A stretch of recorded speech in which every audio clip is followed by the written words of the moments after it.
Je me suis occupé de la communication d'un restaurant de Mac Michelin à Lyon qui s'appelle l'Auberge de Lille, donc, dont le chef a un bras, un plexus brachial, donc en fait c'est la même chose que Jamel Debbouze, donc un bras qui pendouille et qui ne sert pas à grand chose. Donc il m'a tendu la main, c'est le cas de le dire. Et suite à ça, c'est vrai que ça a commencé aussi d'un point de vue professionnel à changer quelque peu, puisque j'ai commencé à participer au Dîner Presque Parfait, l'émission quotidienne. Un an après, on m'a proposé de faire le combat des régions, donc qui était la version nationale de la chose, et là ça m'a un peu sorti du bois et ça a vraiment apporté un coup de projecteur à ma cuisine quelque part. Et on m'a proposé enfin de participer à Top Chef, et donc là, nouveau défi, se frotter à la crème des cuisiniers professionnels qui plus est, donc j'ai accepté. Là j'ai fini 5e, suite à ça, j'ai continué mes activités de consulting, j'ai fait des chroniques à la télévision. J'ai la GFIP qui m'a appelé, donc l'association de gestion du fonds d'insertion professionnelle des personnes handicapées, il ne faut pas être bègue pour le dire. Et donc ça fait désormais 3 ans que j'en suis l'ambassadeur.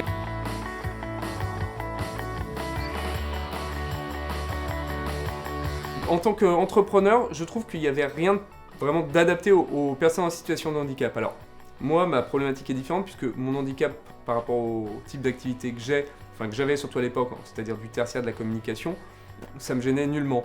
Mais il pourrait y avoir des aides, on pourrait pousser les gens. Et c'est vrai que c'est quelque chose qui se fait pas énormément parce qu'on a déjà du mal dans nos mentalités à accepter qu'une personne en situation de handicap travaille pour en plus se dire on va lui laisser ouvrir sa boîte.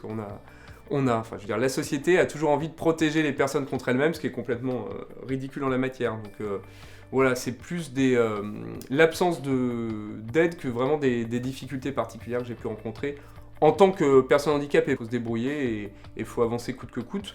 Donc c'est sûr, ça éprouve vachement la motivation et ceux qui arrivent au bout sont vraiment les plus motivés.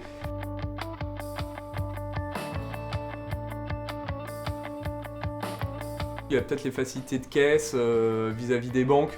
Par exemple, j'ai peut-être mal choisi la banque, mais la banque que j'avais prise à l'époque voulait pas me donner de carte bleue. Donc avec les chéquiers, c'était un bordel monstrueux. Enfin, voilà, plein de choses de cet acabit.